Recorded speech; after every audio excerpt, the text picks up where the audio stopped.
Om Jnanatimirandhasya Jnananjana Shalakaya Chakshurunmilitam Yena Tasmai Shri Gurave Namaha. So another great soul who I only know about through the grapevine, so to speak. That means by word of mouth. I don't really know her personally. It's my godsister, one of my godsisters from America, who also sent me an email. This is Nataka Chandrika Dasi. So she sent a query in regard to the essay I just published on the internet called Guru Devis and Grandmothers, which is in regard to the desire of some of the grandmother age members of our movement, ladies, who are interested to be Guru Devis.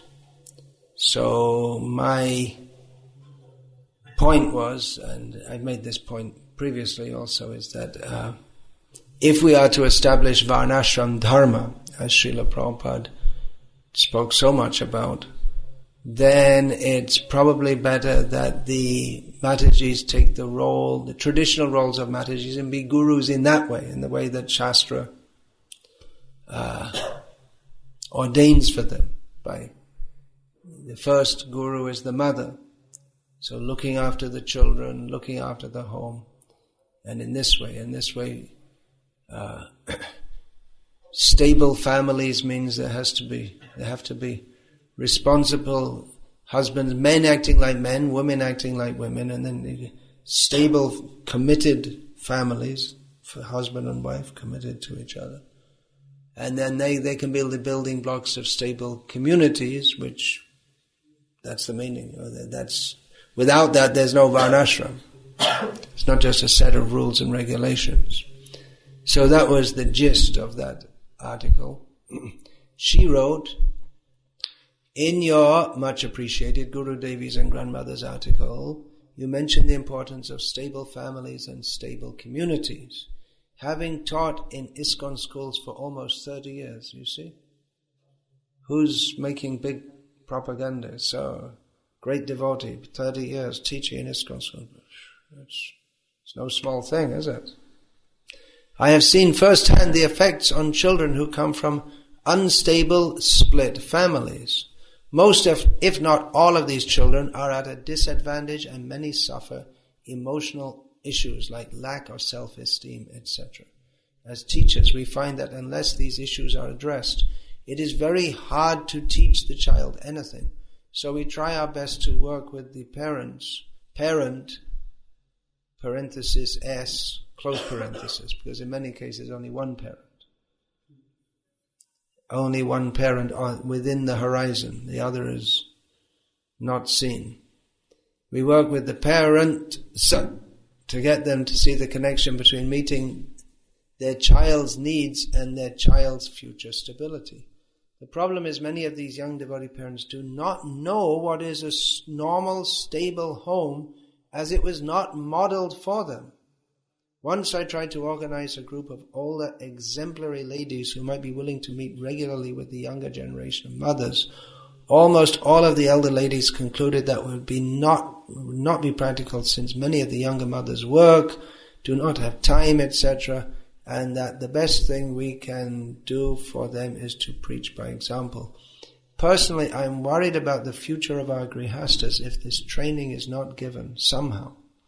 How should those of us who believe in the value of nurturing our children and executing our roles as chaste wives and mothers promote the idea to the next generation? Very pertinent query. It's relatively easy to say, start Varnashram. Actually doing it is not so easy, considering that the whole society is so far away from that, and that, as I just said, we need to have stable husbands and wives who can make stable families, which can make stable communities. But to have stable husbands and wives, we first of all need people who are stable in their own psychology and mentality, which is, particularly in the West, quite unusual, actually. Because the whole civilization is built on the individual rather than the rights of the individual, and even if a child is raised in a family with the same parents throughout their life, by the age of 18 they usually have left home already, or if they're still at home, they usually get kicked out by their parents who say, well, I looked after you long enough, get out of here. Which is very different to what we used to find in India, at least, but that's changing also because it's becoming westernized. I was in Bangalore a few years ago in a hospital, and I was speaking to a doctor. He said, well, they're just the son of the mother just left her here and said, I can't wait so much time, you just operate her and I'll come back later. You do whatever necessary, I'll give you the money, but I have to go. Like that. He couldn't stay with his mother. And the doctor said, wait a minute, he's gone. So the doctor himself was complaining to me that it's quite normal, and that people just come in, drop their old parents and tell them, do whatever you have to do, we'll pay you whatever it is, but just do it. They don't. Whereas it was fairly common, maybe still, that some relative would always stay with, especially with elderly parents, they'll stay with them in the hospital, sleep on the floor next to them and do everything for them. I actually saw that in America a few years ago, actually. One of our devotees, Mahabhagavata Mataji, do you know her at all? Maybe you don't know her. Kshetragya Prabhu is her husband. So she was nursing her elderly mother. I mean, she herself is like 70 years old, and her mother's 90-something. And her mother just lies on the bed all the time and sometimes speaks incoherently. But Mahabhagavat just looks after her. She actually gets paid by the state for doing so. But most people would, because it's cheaper for the state to pay her than to take the old mother. But still, Mahabhagavat has to be home all the time, and it's a 24-hour job.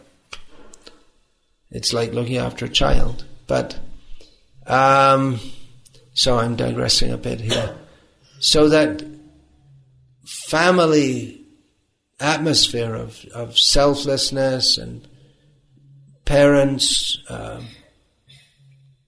wanting to look after the children, just like yesterday. I was speaking with one disciple who was telling me in the divorce court, or whatever they call it, the judge or the magistrate was saying to his wife, why don't you just patch up, just for the sake of your child? And she didn't want to hear it. She wants to, of course, I was only hearing his side of the story, but she wants money out of him. She's not thinking about how the child needs a father. We talk about the rights of people. What about the rights of children to grow up with a father and mother? What about that? They talk about the right of everyone to divorce and the right of this and the right of that. But what about the right of children to grow up with a stable family? Jai, Hare Krishna. Thank you for your lifetime service. And you can be grateful also. So, we're trying to preach these principles to people who are trying to be devotees, but culturally and psychologically they are very badly damaged. And just like the parent, the one parent, usually it's the mother, they're out working to support their child, and they don't have time to look after the children. And the children, they feel that also.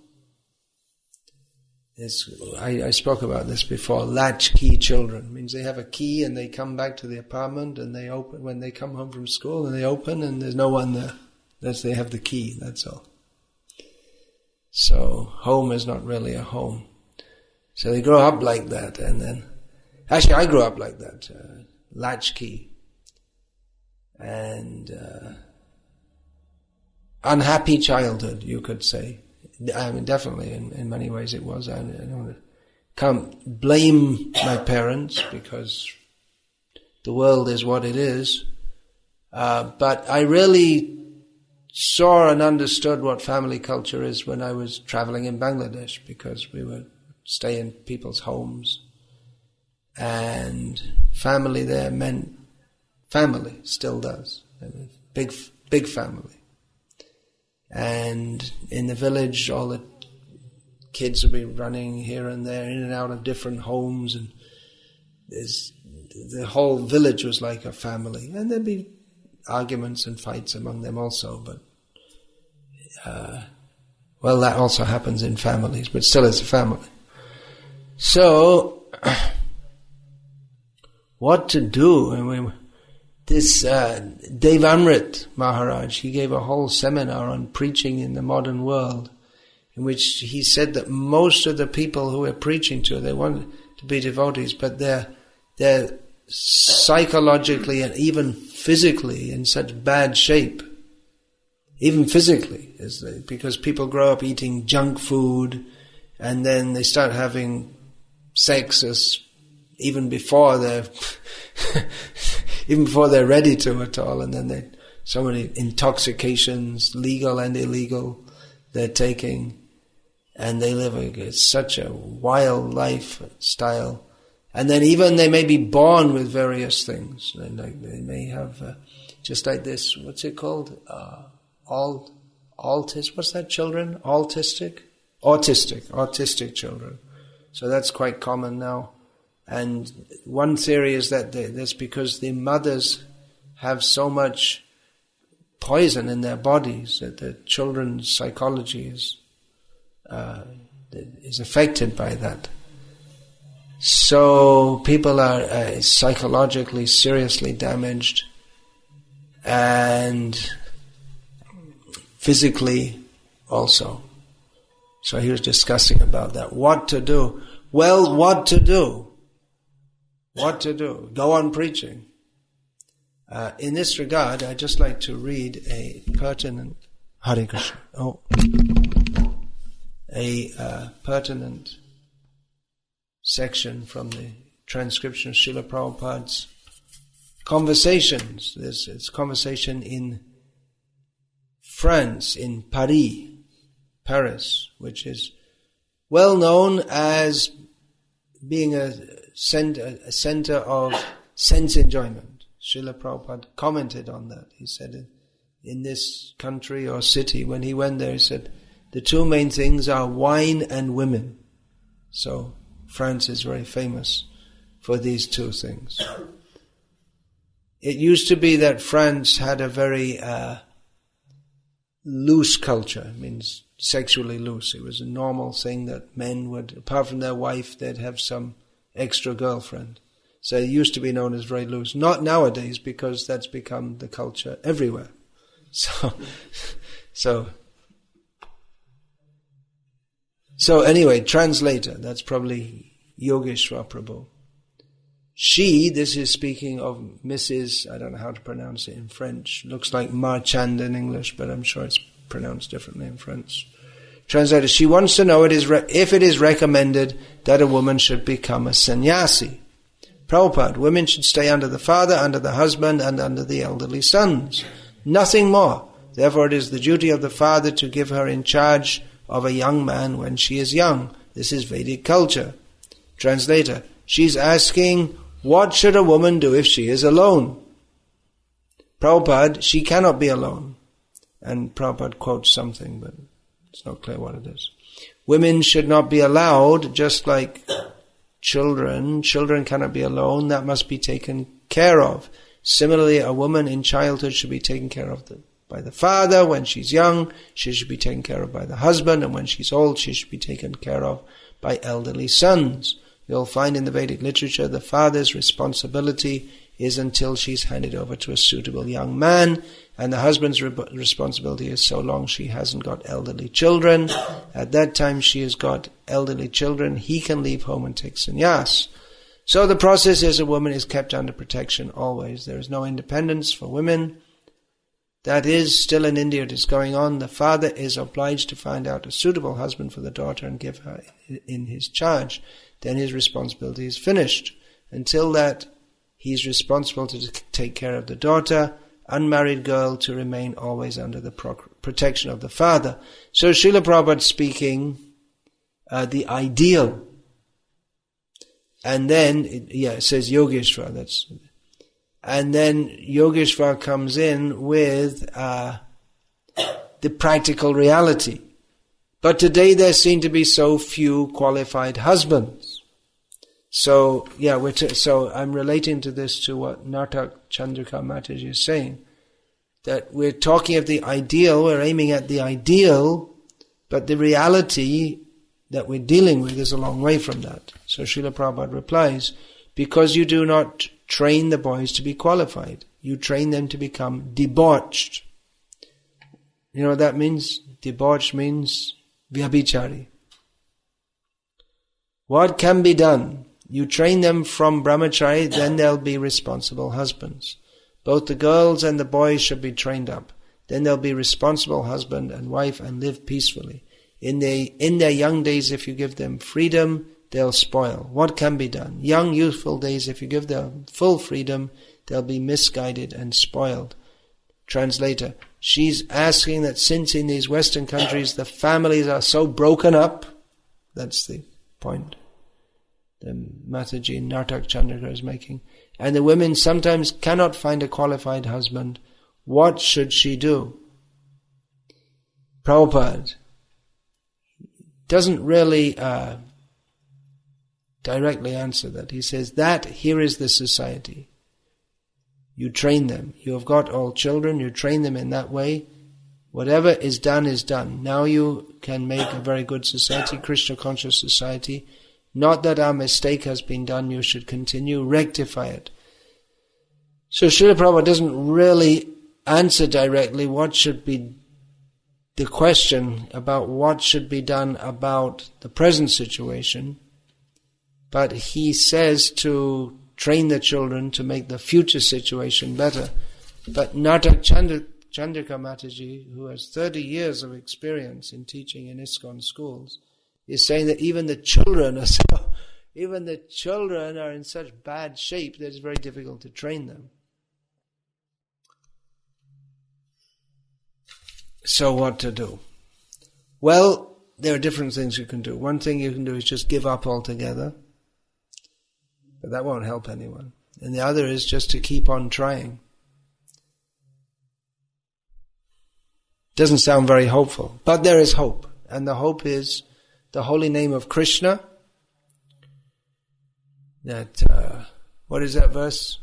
Nam hoite hoi sarva jagata nishta. What's the first line of that? Kali kale nama rupe Krishna avatar nam hoite hoi sarva jagata nishta. That in the age of Kali, Krishna's avatar is in the form of his holy name, and by the holy name the whole world can be delivered. So he might say, well, that's just pie in the sky. That doesn't sound very realistic. But then it wasn't very realistic, didn't seem very realistic that Krishna consciousness would spread all over the world. But Prabhupada made it a reality because of his faith in the holy name and the blessings of his guru. And he had to struggle. It wasn't that he just went to America and said, Hari Bol everyone, why don't you chant Hare Krishna? And everyone said, okay, that's great. It wasn't like that at all. Srila Prabhupada had to give us Krishna consciousness. He had to put up with so many difficulties, all kinds of things.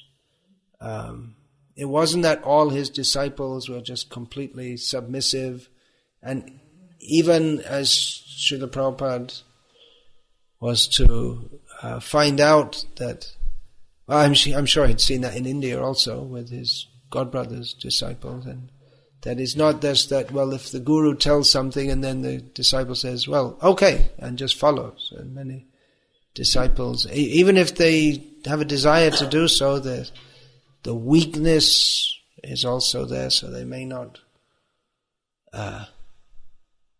follow, or there may be just outright defiance. So Srila Prabhupada struggled throughout his life, but he went on with great faith in the holy name of Krishna, and he was, by the mercy of Krishna, conveyed through the Guru Parampara, by the mercy of the holy name, he was able to make a significant difference in the spiritual life of the world. He brought Krishna to the world, and he said that 50% of his work to do is there in establishing Varnasrama, which seems almost impossible. And it seems to be getting more difficult as time goes on, because each generation is becoming more disturbed. That's the main symptom of Kali Yuga. Upadruta. And the main symptom of Kali Yuga is that people's minds are always disturbed. And they're becoming more disturbed. But what can we do but keep on trying? It might be that I don't want to say exactly what Nartak Chandrika Mataji is thinking, but it might be that she looks back and sees that, well, I spent so much time teaching and we didn't really make much progress. But even if there is no progress, the fact that she tried is her own success. As Srila Prabhupada sometimes gave the example of Jatayu was not able to stop Ravana, but that he tried was his success. And actually, if he hadn't done that, then Ram wouldn't have got information that Ram found him. And I guess Jatayu could have just not attacked Ravana and told Rama that Ravana's gone away, but as a devotee he tried to stop Ravana, and he was unsuccessful in stopping Ravana, but he got the full mercy of Rama and gave the information to Rama. Otherwise Rama wouldn't have known, taking the role of a human being. He wouldn't have known, and Sita would have just been gone, and it would have been more difficult to find him, find Ravana. So that's one consideration. Another consideration is something I had a realization of many years ago, is that sometimes when we're trying to preach, we may think we're not really having any effect. Here in India today, you probably don't see that, because you see the effect. You see people like to take up Krishna consciousness. Our movement is, at the moment, well respected and well accepted, although it wasn't like that when we first came to India. There's a lot of struggle. There still is struggle. But a lot of people were very distrustful of us, thought we were just some stupid people, and so on. But in the West, in the early days, it was a very great struggle in many ways. My own experiences in Bangladesh in the late 1970s and early 1980s, and in Thailand. So it was very difficult, and it didn't seem like we were getting anywhere. Although now, in Bangladesh has developed into, in some ways, one of the best, well, in many ways, one of the best preaching fields in the world.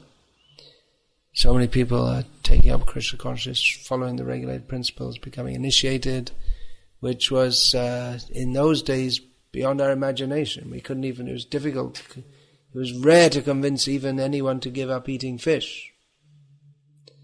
And Thailand was like, really tough to make any progress. But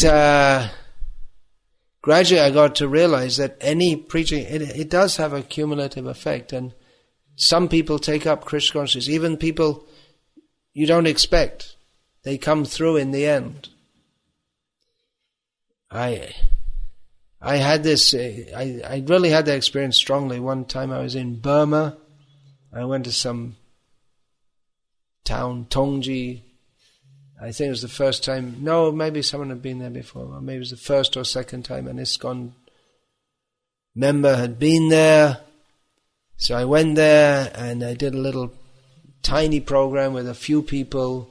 At that time I didn't speak Hindi, and it was a Hindi-speaking area, and I think there was no one to translate, so I did whatever. I spoke the best I could, knowing some Bengali and trying to throw in a few Heys and Mays and this and that. And there was one man there who spoke English, and I spoke to him, and he really didn't seem to have that much interest, but he just spoke to me. I spoke to him anyway. So I left him a volume I was reading a volume of Bhagavatam, and he took that. But he read, that's the only English book I had with me.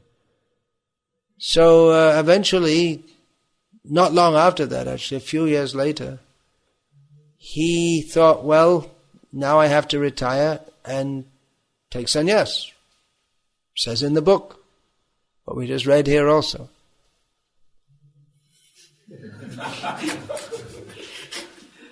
I'm not aiming this particular at you, I'm just saying this. So, although Prabhupada does quote elsewhere that you can also be a Vanaprastha, so that's there also. Don't want to scare you all too much. Actually, it's good to scare people. So he thought, okay, well now I'm old enough and I should take sannyas. So, and he started following everything in the books, and he wanted to take sannyas because he didn't know about ISKCON, that you have to go through all these procedures and this and that, and so he was going to be initiated and everything, but then he died anyway. He wasn't that old, but it just struck me when I heard all that I went there and I thought that nothing was happening, but actually someone took up Krishna consciousness. Someone else, another occasion, I'd been to some village and I was preaching to someone, why don't you take up Krishna consciousness seriously? Some of the only person in the area for miles around who spoke any English. At that time I didn't speak any Bengali. And eventually he did, and he's been preaching Krishna consciousness all over Bangladesh ever since. It's Krishna Kirtan. It's one of the most dedicated preachers in our movement for many years, and really very sweet Kirtaniya. So the point I'm making here is that you never know. It might be that the kids who seem to be completely useless, by the mercy of Krishna and the holy name, and by your mercy on them, in your sincere desire to benefit them, you don't know, at some point they may just get it. We don't know. Preaching is always auspicious. So I would say go on doing what you can, but it is also required that apart from the sincere efforts of devotees like Nartak Chandrika Mataji, who's doing clearly the very best she can, it's also required that we as a society take up the Varnasrama mission and do it cooperatively and conjointly. Otherwise, it's not going to happen by individual efforts. It might happen in some small ways here and there, just like at Hebri, the Bhakti Raghav Maharaj is starting something, and that can gradually grow. But if it's really based around himself and the devotees who are with him, and there are a few other projects here and there, but really as a society we have to consider these issues very seriously if we are to fulfill Srila Prabhupada's order, and encourage men and women, encourage them and train them to be good husbands and good wives and responsible parents, and it's something in the West which went out of fashion a couple of generations ago.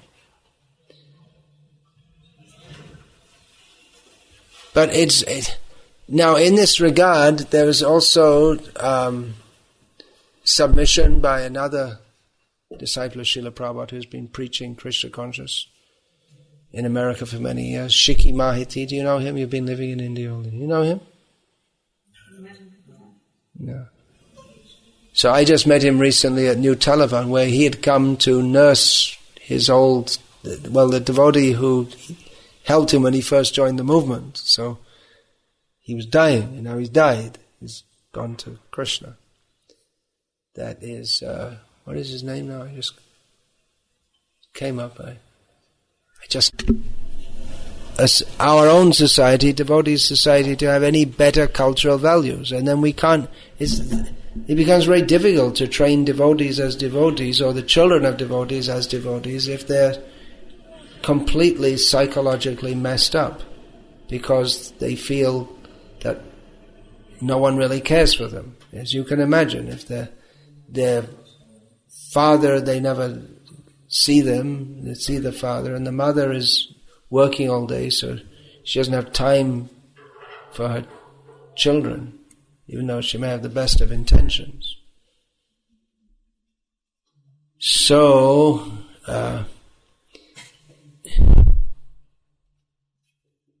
it may sound like a good idea to go along with the present society, but better is to make a better alternative, isn't it? And show a better way of life.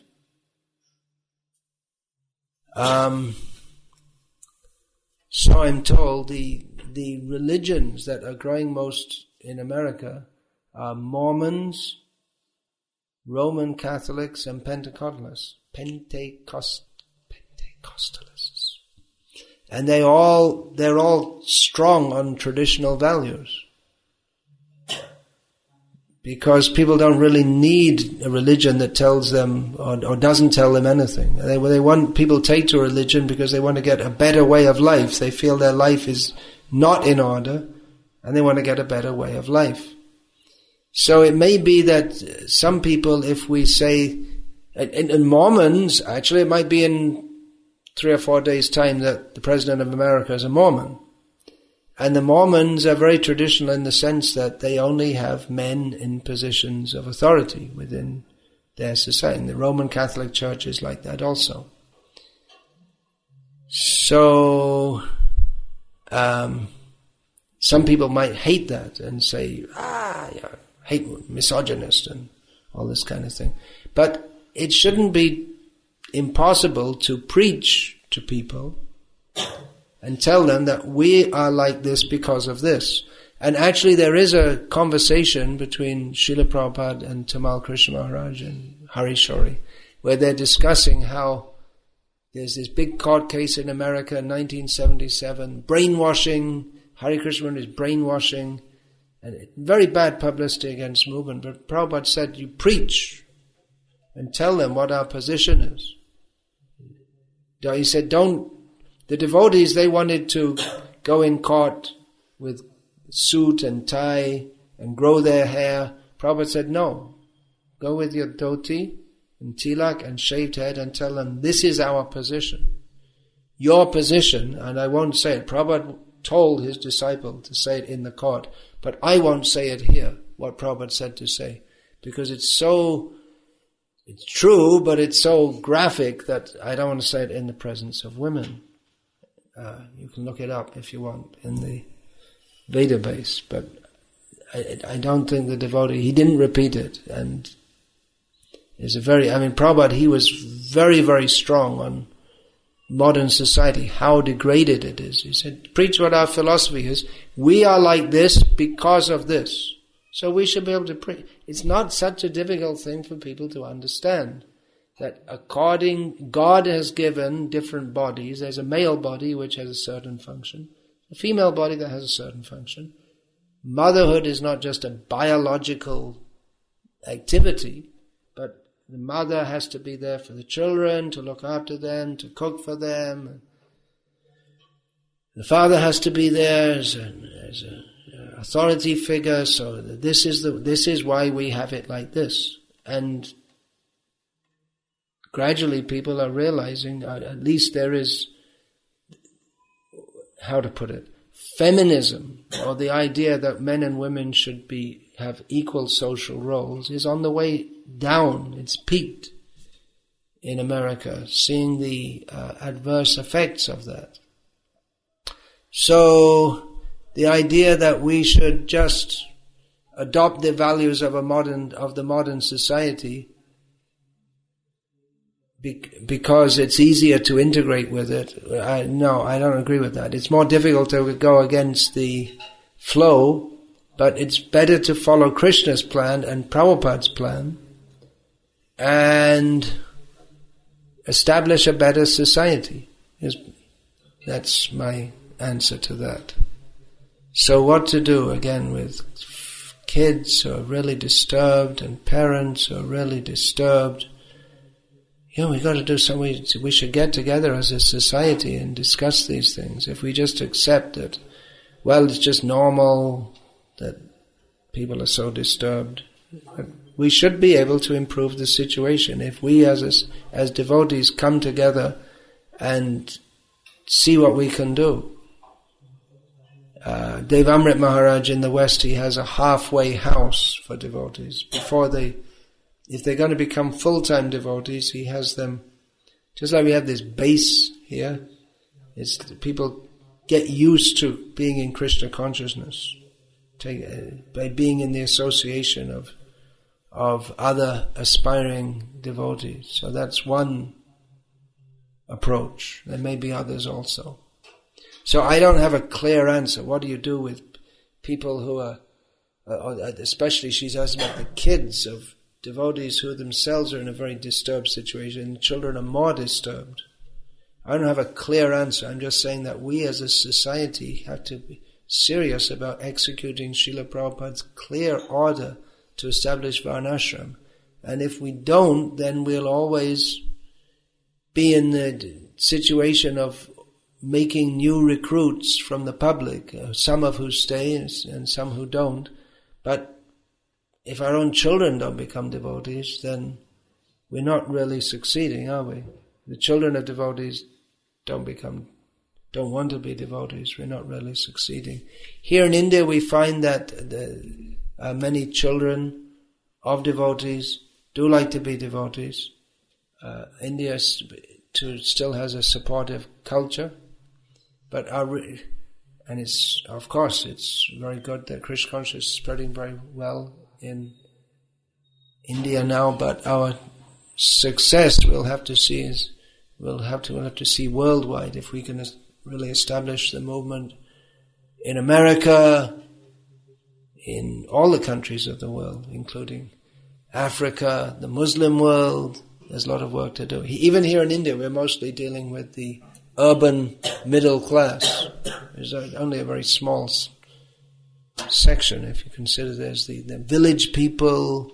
In India, there are also the urban lower class, you could say, and Muslims, huge section of the Indian population. I believe India's got the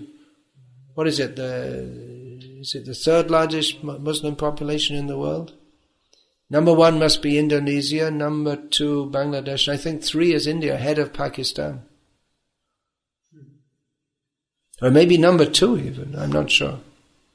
Whatever it is, it's a lot of Muslims. They're all spirit souls and they can all be benefited by Krishna consciousness. Srila Prabhupada, he might not even say that we have to convert them or any such thing. He would say, if you want to be Muslim, then be a proper Muslim. Be serious about it. He would preach like that. He didn't say that we have to convert everyone.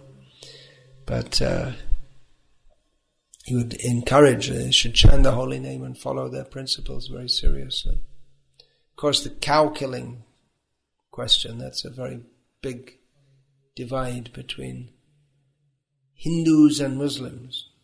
Not that we want to fully identify ourselves with Hindus. Anyway, Hare Krishna. There are a few thoughts there, and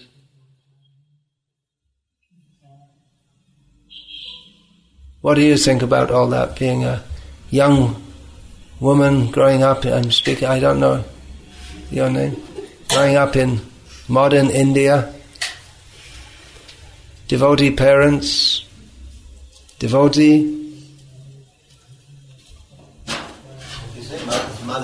Madhavi. Oh yeah.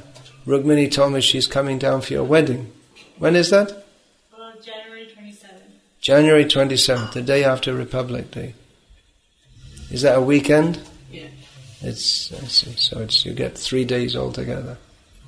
You could have a 3-day wedding. That would still be shorter than they used to be. Nowadays it's 3 hours. She was going in for a short one. A drive-through. Drive-through wedding. Short ceremony. That's her preference. Well, I mean, if you want to, you can say what you want to say. I'm not forcing you to. Anyone else? Any comments? You boys, what is your experience in a Krishna conscious household? Normal? Normal. Yeah, they don't know anything else. It's like Prince Charles was asked, what is it like to be the Prince Charles? He said, well, I don't know anything else. For me, it's just normal. It's a different situation to anyone else, but for him, it's just the way things are. But you are very fortunate, even materially. A lot of, I know you don't like being called kids, but from my perspective, you are kids. So most kids growing up today, they don't, even in India, I don't think they'll get the same kind of parental care that you've had. You grew up in the country, right? That's nice. And you get to see more of your parents because there's no place to run off to here. You must have come into the town time to time for business and this and that, but you were there. Well, yeah, but basically made Krishna consciousness the main work, like Prabhupada describes his father. Right, He was yeah. doing his puja, he'd go to work, he was doing his puja, and mostly he was doing puja. Yeah. So I noted that early on, so he made a lot of tremendous points. He's coming from the West also, broken home. It's coming here in India.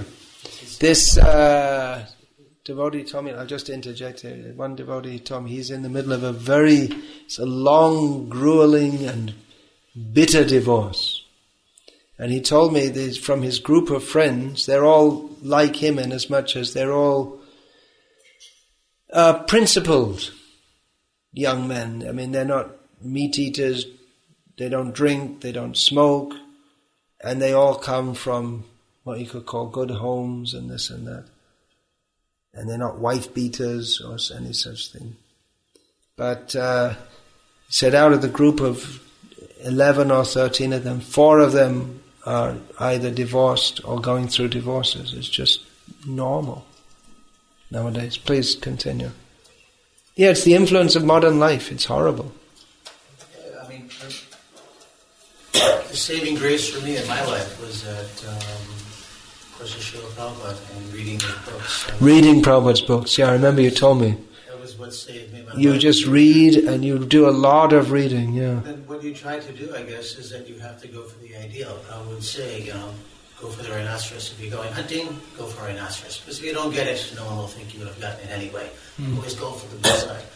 So, coming from the West, where the family, and coming from a broken home too, the whole family structure, it was like very painful, and you were somewhat damaged from that, obviously. Children are very affected by that. Hard to put that back together. But seeing the ideal and being introduced to it by a pure devotee like Srila Prabhupada, you try to live it. You have to make the commitment. I think one of the things that we see in the beginning of the movement was that we weren't so advanced, and there was a lot of fanatical understandings of what was Maya and what was Krishna conscious. And there wasn't any emphasis put on the Grihastha ashram. Still not. Still, it was all it's Maya. But Prabhupada made the point from reading, Prabhupada made the point, These sannyasis, the renunciates, they want nice brahmacharis, but they're not going to fall from the sky. They're going to come from good families. That would make sense. Right, we just read that the other day, right? That's in the Prayanalpayasha Sabya verse. Prabhupada writes about that. Good brahmacharis make good grihastas.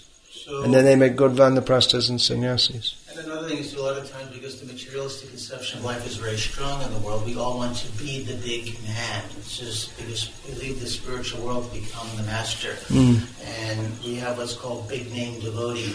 That was going on at least in the 70s. I don't know if it's still going on. But this is the opposite of what we need to cultivate, is that Krishna consciousness, like you said, it comes to build the building blocks of society, of Varnasrama, or family life. It's not Maya. We were all born in a family. Maybe our family life is Maya.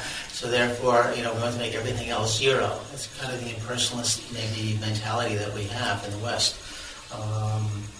Some of these conceptions have to be sorted out, and we have to progress culturally as well as institutionally. I've talked to a lot of God brothers who've been in the temple so many years. I've been outside for 35 years.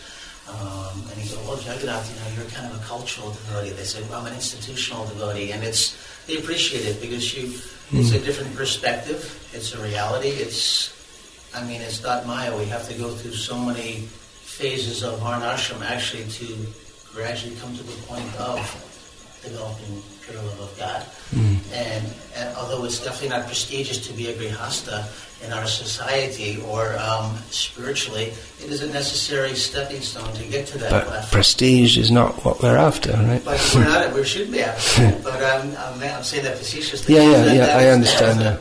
But that's not really what we want. Knowledge means humility, as you said. But it should be recognized and appreciated also. That people, that there are families that can stay together happily in Krishna consciousness. And it's not easy. Yeah, I'm sure it's a lot of work. It's a lot of work. It's that dedication. Yeah, your wife was such a naughty girl as a child, right? We all know about it. You heard all that on the Prabhupada memory videos?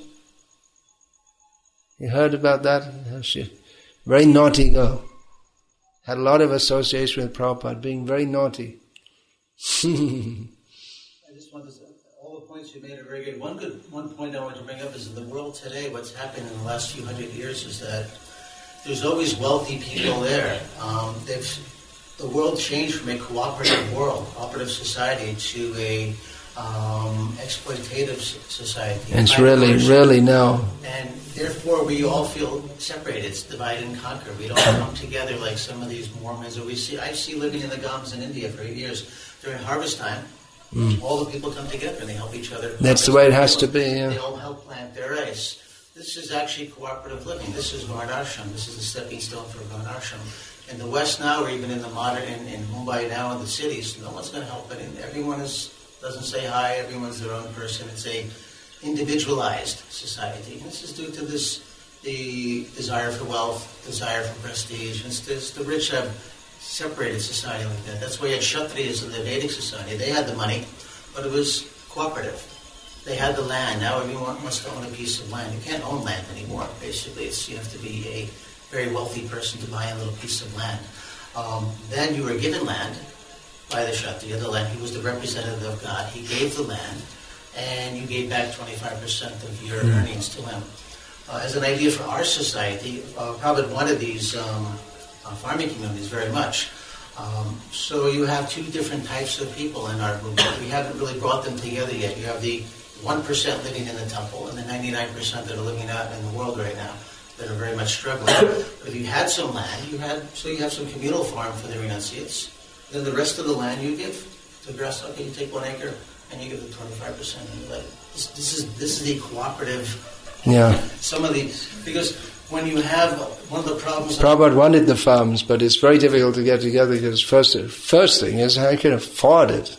How can you afford? Actually, in America, the devotee Devotees still buy 100 acres, 250 acres. It's easier. If you get way out in Kentucky, like Adhikati, he's bought 250 acres. Well, we have these big communities that have... We already have. New Taliban, I was just there. So they have, I think, 1,000 acres or something. Which A lot of us came from dysfunctional families, and we weren't able to then go ahead and make a properly functioning family in a community.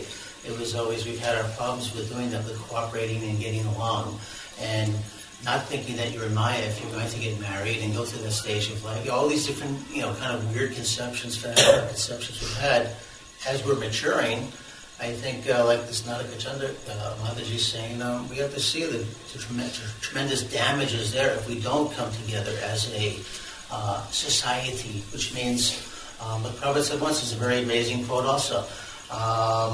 Krishna consciousness means, and the spiritual means, Golok Vrindavan means, family, mothers and fathers, women and children, performing religious activities steeped in devotion.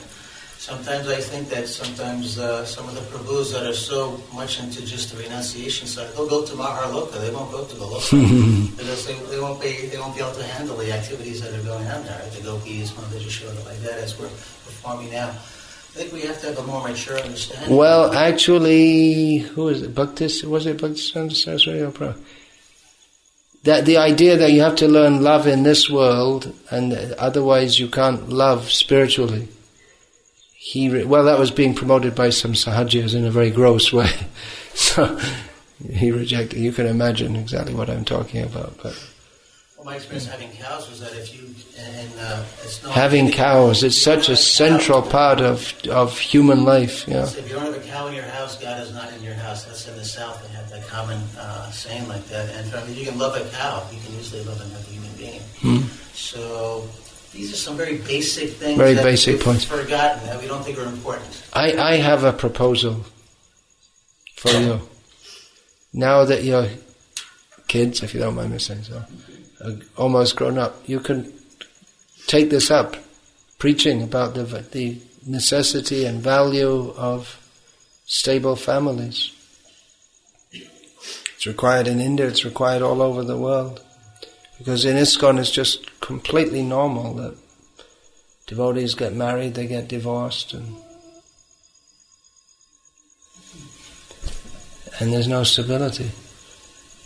It's surprising actually how still there are some good people in America. I mean, it's not like it's completely wild and mad. I mean, you do see some nice people joining and nice children of devotees who are themselves parents now. Even among the intellectuals, there are people realizing that this way of life is actually, destructive. It's not, the whole economic system, the whole family. It is bad. There are sane people that can understand. Oh, there are plenty of people who are not in our movement who understand it's the whole society is completely exploitive and everything. The only thing is that we have the answers, but maybe we're not bold enough to execute it. It requires, just like Prabhupada, to spread Krishna consciousness all over the world, took a lot of personal sacrifice. So, I think what you're saying is it takes some time. It's going to take a few generations, maybe, or it's a few generations. That's what I hear sometimes when I raise this thing. But Prabhupada wanted it right away. Prabhupada, It's also possible. It may not be exactly the pristine kind of life that Krishna lived in Vrindavan. Well, even there, in Vrindavan, there's so many disturbances all the time. In fact, that was the first line I ever read of Prabhupada's books. That Vrindavan is so nice, but the situation of the material world is so disturbed. Even when Krishna was present, there were so many demons coming and disturbing it all the time. Household life is full of disturbances, but that suffering is actually good for Krishna consciousness. That's a suffering. If you can take it like that and understand it like that, but then you have to have people reassuring you like that, which is why I suggest maybe you could take that up as the mission for both of them. I mean, if you go together and say, hey, look, we've been together since before you were all born, and we have kids, and this is what they're doing, and you can do it too. So that's required.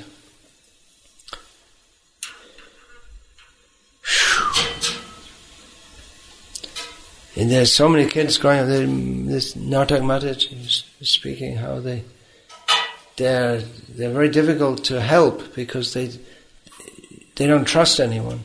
That's what it is, because they don't feel loved by anyone. They don't trust anyone, and then from a young age they're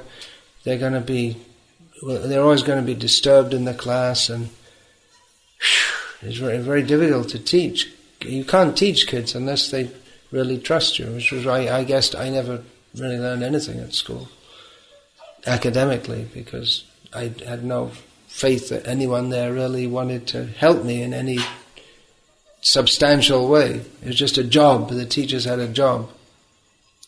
That's all. That's one of the things I think about is that we actually have to care about the Vaishnavas. We have to care, genuinely care That's about it, yeah. people. It's not a philosophy that we can just sit back. The problem is that it's not a spectator, an armchair philosophy. No. And the dividing line, we have to actually really care about people, and it's not Maya. I mean, we were told that years ago. Having compassion for people in their ashram and gradually nurturing them and bringing them around and having a stable family. Yeah, life. the personal touch. Personal touch it's not Maya. It's actually probably was so personal. He remembered everybody's name. He was very personal, and that's why we became devotees, because Prabhupada had the love that we never got. Right? He gave us that love, and then we reciprocated. Okay. There's questions here also? Okay, it's getting a little late. Let's see if we can handle them quickly. This from Rasrasi from South America.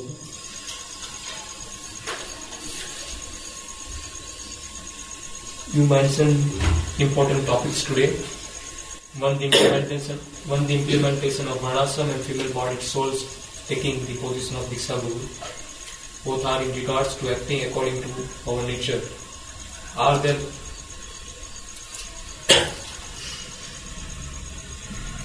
there viable parallels with those two situations? So, what are the two situations mentioned? Implementation of Varnashram Dharma and the female-bodied souls taking position of Diksha Guru. Female-bodied souls taking the position of Diksha Guru. Yeah, and then? Are there parallels? Are there viable parallels to these two situations? Are there viable parallels to these two situations? That's the end of the question? Yeah, are there viable parallels with those two situations? I don't understand what the question is. Maybe I can ask you to make it more clear. Is that the only question though?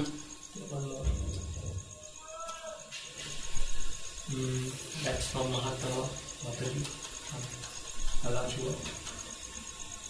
How do we people interested in implementing such standards convince those parents interested in catering their kids with PC games and other gadgets? Oh, how do we as parents interested in implementing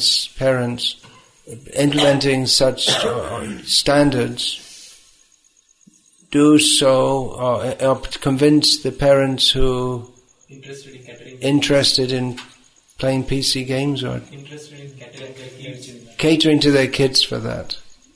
It seems an impossible task. Seems an impossible task, yeah. Well, I would suggest that those who are more birds of a feather flock together, maybe make communities with those who are more serious about this. One thing we're doing at this Avanti ashram and at Karamandurai, these are two of the, and that's supposed to happen in Yadgiri Gota, that on Nanda Gokulam, is to have no electricity. And then no electricity, there are no PC games. It solves a lot of problems right off. And at least some devotees used to, I don't know if it's still like that, in Gita Nagari in America, they used to live without electricity. I know Jambavan, he used to live there for some time without electricity, which is pretty tough in the winter. It's cold and dark for a long time, but they did it as a sense of principle. So, there's a suggestion. Live with those devotees who are very serious about it, and if there's no electricity, then, as Prabhupada recommended when he went to New Talavan, he said, when the devotees asked, well, how do you get light? The Prabhupada said, you grow castor plants, and you take the oil, and you make lamps like that. Other possible alternatives, well, I know Jayatirtha Charanprabhu, who lives on a farm in New Zealand, lived there for years. He told me that he has once a week TV session with his kids, and he himself chooses some kami movie, some comedy, family film, and they all watch it together.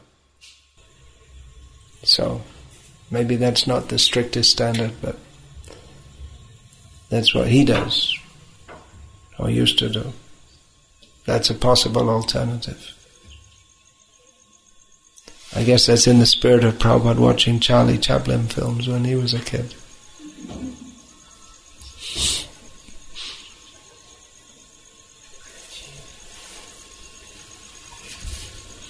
And then did we get back from Rasa Rasika?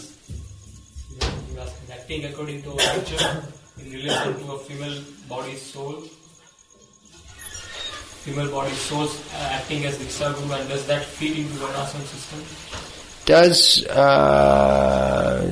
women devotees being Diksha Gurus fit into the Varnashram system? I would say generally no,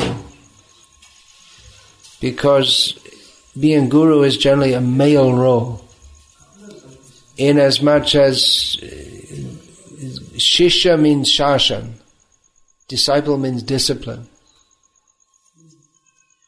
So the men they're more disciplinary, and women are more accommodating. They both have their role to play, but traditionally in the stage of life where one is a disciple, that's in the Gurukul, that's the age for being disciplined.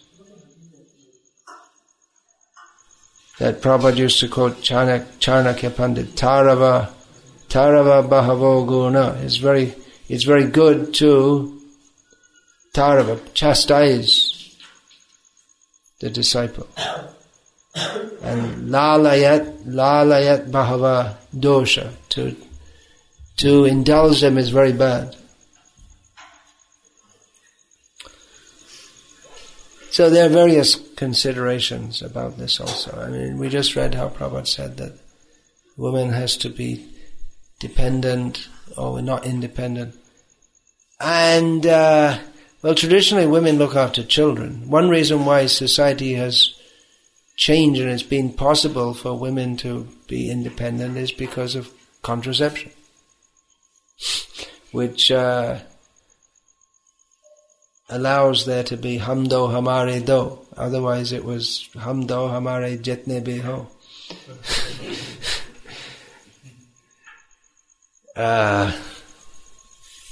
Allows for sexual indulgence without the natural product, which is children. So traditionally women are busy looking after children, and grandmothers also. The mothers can't get by without the grandmothers. So that's another reason why family is very difficult in the modern age, when families means you're living in some little cramped up apartment with the kids. It's just husband, wife, both of whom are stressed out from working, and then there are kids who are also wild, and the TV's blaring, and it's just like a pressure cooker. Sometimes the lid blows off. In fact, a lot of the time it blows off. People come home from work and they're all stressed out from work, and they come home and they're already completely stressed out, and the mother comes home and she's also stressed out, and the kid's already there ahead of them because they get out from school early, and the kid's also stressed out. And just the dog's stressed out and everyone's stressed.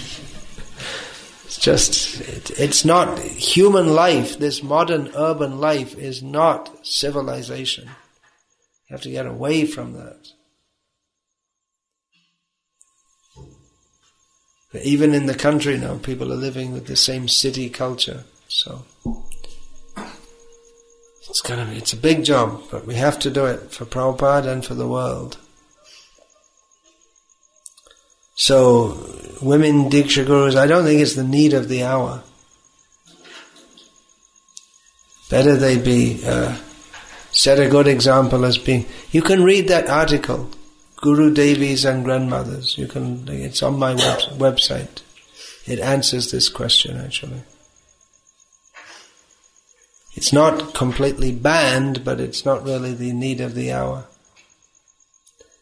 From the spiritual perspective, any living entity can give Diksha to any other living entity. But generally, it's males who give initiation to men and women, because it's a social function also. I mean, as long as we're in this world, then there are social considerations also.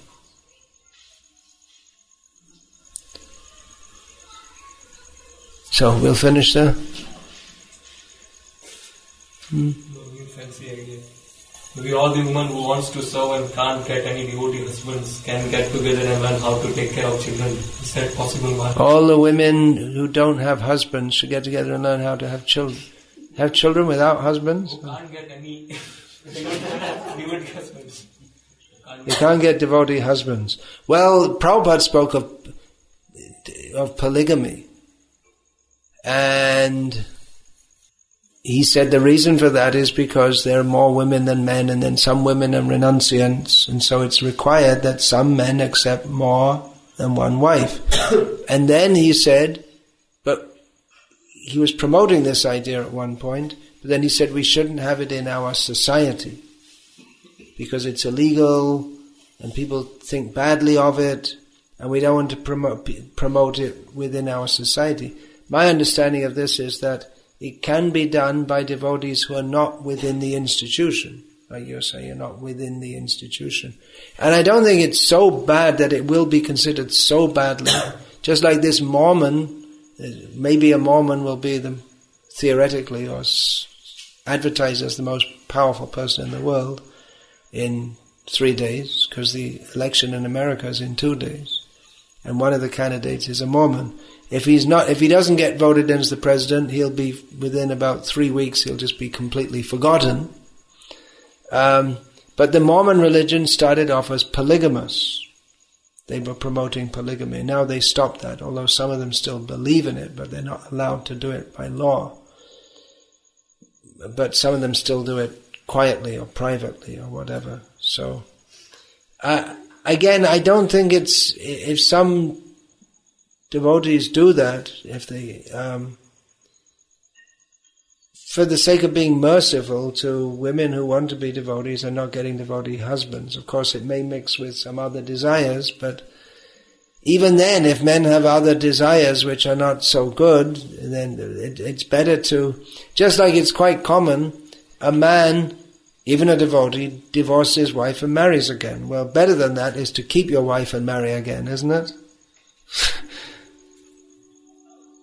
Prabhupada does make a point that part of demoniac society, they've outlawed polygamy. Now, it's a demoniac thing. Godly society should have Godly society should allow it, yeah. There's only so many good husbands probably anyway, and wealthy men. Prabhupada says the wealthier men, the upper class, they will take another wife. The lower class men will go to the prostitutes, who were also there in society. In Dwarka there was prostitutes, devotee of Krishna. So part of today we see in the world so much pornography and this pornography should be stopped. All these things going on. It's so demoniac and hellish. Polygamy solves that problem. It's actually based in a godly society. Well, yeah, Krishna was polygamous. Rama wasn't. But we can't say that it's completely wrong, saying that Krishna, there's so many, Dasharat, all of the Pandavas had more than one wife. It wasn't that they're only married to Draupadi, she's the most famous, but they all had other wives. Yudhishthira, I don't remember if he had, but definitely Arjun, Bhima, they had other wives. So, That's the solution. We should introduce polygamy. It's revolutionary, but so is everything else. One thought on, if I may, on the... It's illegal, but it can be done on the side, so to speak, as Prabhupada recommended at one point. You just keep in, may not be legally married. And at least until recently in India, it was quite common. You still find men with more than one wife. So one thing, an exception with the woman guru issue, we've seen historically that it was there. If a woman has developed a static love for Krishna. Yeah, Prabhupada said about women gurus, he said it's not normal, but maybe in exceptional cases. If they were ecstatic, is nearby, if someone's an ecstatic lover of Krishna, why not? We would all want to have that association. Yeah, in exceptional cases, Prabhupada said. But I would say let's establish the norm, first of all, let's establish the norm of women. When the norm is that women are mothers and children in a stable relationship through their life, when that norm is established, then we can think about the exception. But when the norm is that men and women, they just come together, split up, and then we're not. First of all, we don't want to start making it's not an exception when it's even socially it's not an exception at the present time. I think we should finish because it's getting quite late for us. We first take rest. We can talk all night. The devotees Chaitanya Charitamrita, they'd stay up all night just talking to Krishna for the point out so elevated. No, I don't do that. I'd like to get up in the morning. One thing is, mothers, they're great devotees. They make their children pure devotees. They make their grandchildren pure devotees. That's also, there's nothing. That's how the system actually works. Right. In some extraordinary case, she's so much love of Godhead, you can't contain her. Okay, she can go out in the world and deliver thousands of people. But generally, well, another thing with Janava is that her husband had left the world early. She was still quite young, but normally, women would be having children, right? So, that was the case. Gangamata Goswamini was extremely austere. So she was also a guru. So there are some examples. Like I said, we need to form the base, the standard, basic foundation has to be laid. That's the main... I feel that's more important than if women can show the example of women devotees can show the example of being good mothers and grandmothers. That's more required now than them being like sannyasis and traveling here and there. Maybe one solution to this request is what about these older women who don't have families, right? There's so many families that are struggling to stay together. That's a good idea. Surrogate grandmother. Surrogate grandmothers, help family.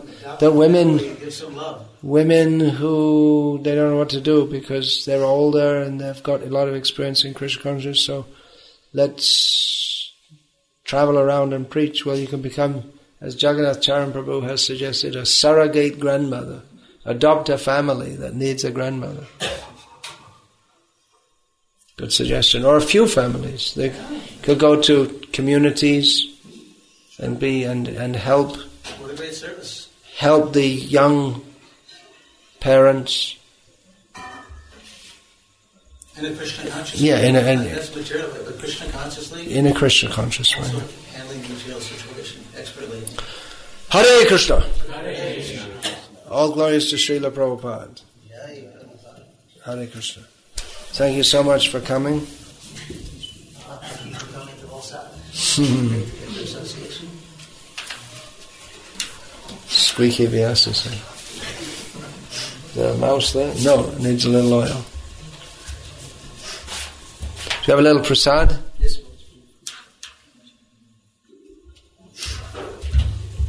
Do you go sometimes for prasad? I see. If you go there, you have to fast before you go? And then fast when you come back also. Because they They give you enough to last for a few days. Starting to change. We're all getting older. So. Is it? You have to cut down on your eating. Yeah, it's finally starting to change a little more austere. Household life is very tricky. It's not an easy thing. So because in the modern world, like with the mobile phones, the games, all these things, what to do? If you try banishing them, I was more of the austere path. My wife was not. So what to do? Is divorce then the right method? So then you have to compromise. So you have to, living in this world.